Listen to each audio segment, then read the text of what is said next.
Greetings and welcome to Tampa Heights, Florida and the Grow Moringa YouTube channel. I'm a traveling moringa farmer and I visit new and existing moringa farms all over the country. I've been establishing moringa farms and food forests for over 7 years now. I graduated from the University of South Florida with a master's in architecture. And my goal and dreams is to create as many farms as possible. And I'm going to start by doing so with the moringa tree as a pioneer plant that helps to establish any food forest system or other ecological, agricultural, permacultural location or site or space. And so I want to give you a quick little tour of one of the first locations that I designed and established over 7 years ago. It's now been a full cycle of growth, renovations, new plants coming in, taking out old plants, landscaping, bringing in materials constantly every year, trimming things back to where it looks like it does today. So it does take a little bit of maintenance from the owner once I come in and move on from the project. It's going to take a little bit of work from the owner to continue maintaining this project and any project that I design and build. If you'd like to book me for an appointment, actually you can do so now at growmoringa.com. If you'd like me to come and visit your farm, I'd be happy to do the same thing on your property. Take a day, design out the entire operation so that way you can begin to implement your food forest right away. This property has generated thousands of dollars in food over the last couple years. We take the products to market, to the farmers market, local farmers market. Everything's local, organic, right here from the Tampa Bay area. And this is just one of the sites that we established. You can see it's got beautiful banana trees out in the front. This was one of the first things that I did was dig this hole here and started planting banana trees here in the front. It's a beautiful little banana circle. It's still being maintained and using the material, like the live material, organic material from some of the plants that are being grown here that need to be trimmed back. And it's like a compost bank. If you would like to learn anything about the moringa tree or anything, getting started, we have a free moringa manual that you can actually download today at growmoringa.com. It's free. It'll help get you started so that way you can see exactly how to establish moringa food forests just like this. growmoringa.com, free moringa book download. This is the beautiful front area. This was an existing citrus tree that was already here. She's actually getting loads of mulch still regularly dropped off. And you may know Pete Canaris from Green Dreams. He also helped about 3 or 4 years after I established the property here. He came in with his team and his crew, made some videos, and also helped to landscape this property a little bit more so with the shells, the border, and so that way it just really kind of cleaned it up. I was much more of like a first initial, drop the plants in, get the flow, get the pathways, and then he came in with the materials that the owner paid for separately. So there's some things that I can do, and there's some things that other businesses can do even better than myself. So being an architect and designer, mostly my job is to consult and to tell you exactly what plants to put where and how to design and build your property. And then there would be other contractors and other companies that would come along to be able to implement, install, and maintain your property from there. There's just a list and a host of different plants here, some of them that I don't even know. Lots of ground covers, perennial peanuts. What I mean is some of the plants that Pete brought in are things that he specializes in, like the grasses and the ground covers and some of the pollinator plants that I'm still getting to know here in the area. But of course we have the loquats and sweet almond bushes, as well as olive trees, but mostly the perennial peanut on the ground as a ground cover. We also have firebush. They've been really nicely maintained and kept short because, of course, this is still the front yard.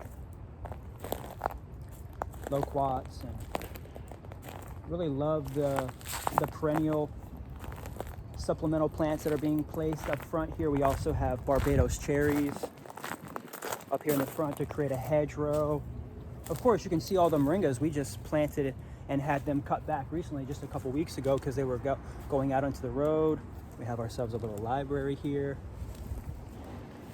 And so we've got some moringa trees around this rotunda, banana circle with Barbados cherries.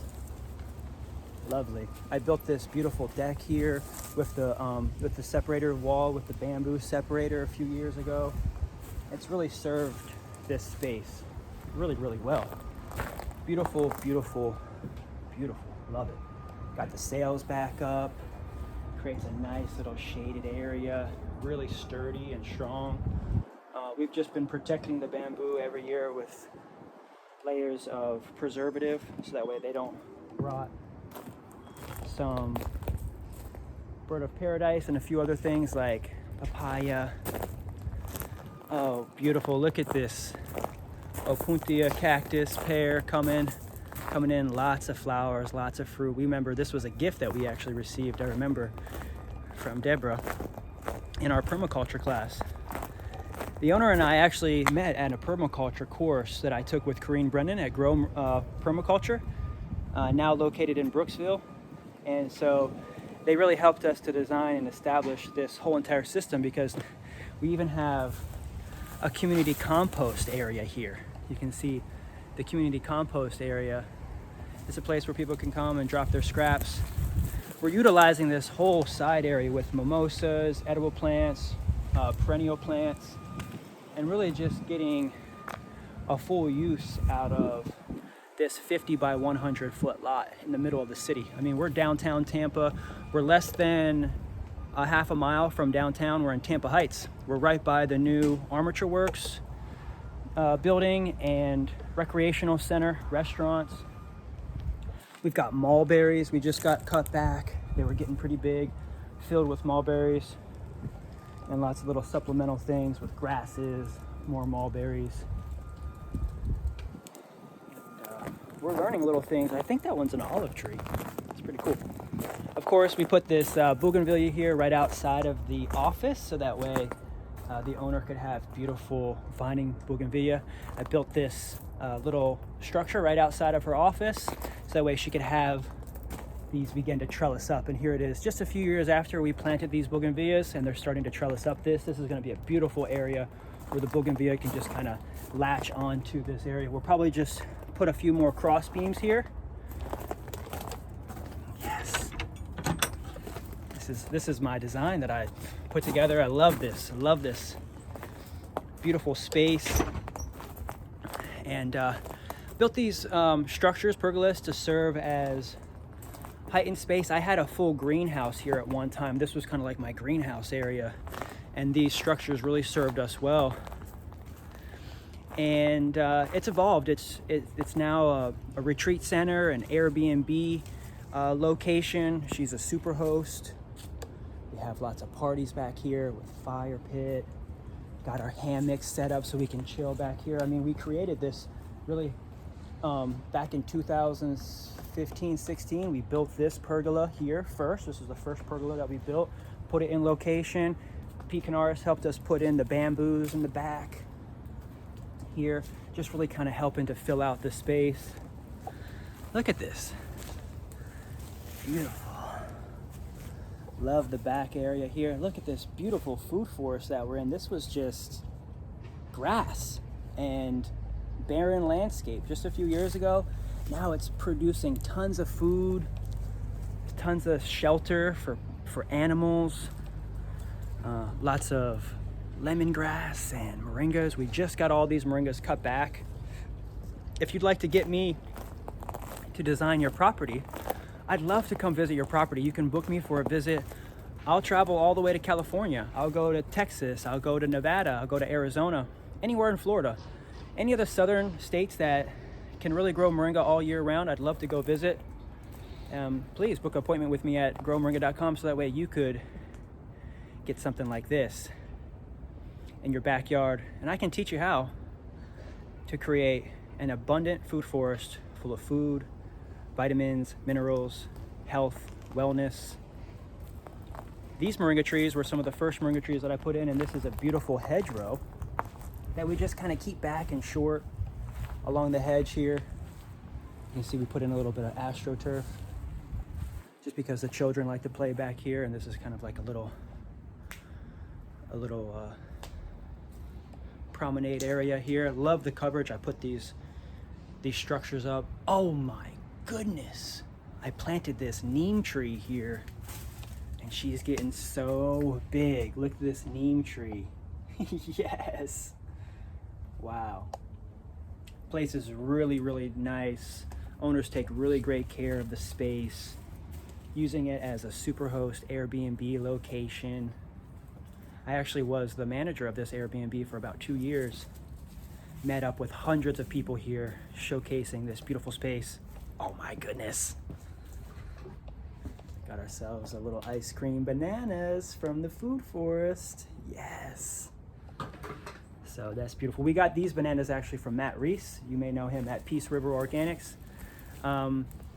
We were visiting Andy Firk's place a few years ago at one of his yearly conventions at Bamboo Grove. And so we met up with a lot of local permaculturists and people that we met in the area. Have since just continued our relationship over the years, and now people are starting to hire me for building and designing their food forest and design. Built this little thing here with this little bridge walkway so that the way the water could flow under here whenever it rains. We created channels around the backyard so that way the water could slow, sink, and stop, and fertilize this whole area. So this is a nice little banana circle that I built. I dug out this whole middle area to kind of raise up the rest of the area, because this backyard was kind of low. It wasn't really functional. It was just kind of, it was just like sand. It was just pure sand. Visited a guy that wanted a moringa tree from me a few years ago, and he was from Thailand, and he wanted to make a trade for the moringa. So he said, would you take this bamboo? It's bambusa from Thailand. Look at it, it's huge. It was like 50 foot tall. They just had it cut back a little bit, but I'm loving it. I'm loving this little southern facing border here that really helps to kind of seal in the space. Curry tree, loquat, Suriname cherry, pomegranate. Got ourselves some corn and olive, as well as Cuban oregano, and of course our moringa trees. This was the very first starfruit fruit that I ever ate. Planted the seed, and now this starfruit tree and that starfruit tree, the very first starfruits that I ever ate. I planted the seed. I carried the small seedlings around for 3 years before planting them here. I had them in pots, waiting for the right space, the right place. I've been building up this consultation, design, build business since I was in school, wanting to learn first how to farm. This is really going to wrap everything up and make more sense to everybody as to why I've been doing what I've been doing over the past 5-6 years after graduating from university with a master's in architecture. It's because I needed to get in the field. I needed to see and feel and learn and touch and smell and plant. I'm an Aquarian, so my mind is always in the air, in the ether, in the sky. And planting moringa trees, being in tune and touch with nature helps to ground me, and it helps to give me some more density, because I tend to be in my head a lot and out in space. So this career path for me has been for my health, my wellness, and it's my passion to now also serve you, now that I have a little bit more knowledge, a little bit more depth and understanding to plants and how they work and how they grow and how to place them. I can now create better designs than